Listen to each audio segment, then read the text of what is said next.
Hello friends, welcome back to my channel. My recipe is beetroot fry. దీనికి కావాల్సిన పదార్థాలు beetroot, మిర్చి, కరివేపాకు, ఆనియన్స్. ఈ బీట్రూట్ని బాగా పీల్ చేసేసి పక్కన పెట్టేసేయాలి. ఈ గ్రేటర్ ఉంటుంది కదా, ఈ గ్రేటర్ పైన మంచిగా గ్రేట్ చేసేయాలి. మనం హల్వాకి చేస్తాం కదా, క్యారెట్ హల్వా. సో అలా మొత్తం గ్రేట్ చేసేయాలి. ఈ రెండింటిని కూడా చేసేద్దాం మొత్తం. సో కడాయి పెట్టి ఆయిల్ వేసేసి ఆవాలు, జీలకర్ర, ఆనియన్స్ అన్నీ వేసేసి ఫ్రై చేద్దాం. కరివేపాకు, మిర్చి అన్నీ వేసేద్దాం. మనం తీసుకునే ఐటమ్స్ అన్నీ ఉన్నాయి కదా, తీసుకొని ఫ్రై చేసేద్దాం. సో నెక్స్ట్ వచ్చేసి మనం గ్రేట్ చేసుకున్న బీట్రూట్ కూడా ఉంది కదా, ఆ బీట్రూట్ని కూడా వేసేసి లైట్గా ఫ్రై చేద్దాం. ఆ బీట్రూట్ని ఫ్రై చేసేటప్పుడు పైనుంచి కూడా లైట్గా సాల్ట్ వేసేస్తే అది మాడిపోకుండా ఉంటుంది అనమాట. సో మంచిగా ఫ్రై అవుతుంది. ఆయిల్ కొంచెం దీనికి బాగానే పడుతుందండి, అంటే లైట్గా, మరీ హెవీ కాదు, మరీ తక్కువ కాదు. సో మినపప్పు వేస్తున్నాను నేను.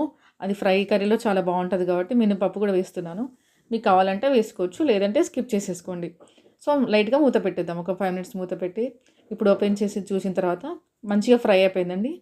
ఇప్పుడు పైనుంచి కొత్తిమీర వేసేసుకొని కొబ్బరి పొడి, నువ్వుల పొడి, మీకు ఇంకా పల్లీల పొడి, గరం మసాలా పొడి, మీకు ఇష్టం వచ్చినవి పొడులు వేసేసుకోండి. సో అంతే అండి, రెడీ అయిపోయింది బీట్రూట్ ఫ్రై. మీకు నచ్చితే లైక్ చేయండి, షేర్ చేయండి. పైనుంచి లైట్గా చిల్లీ పౌడర్ కూడా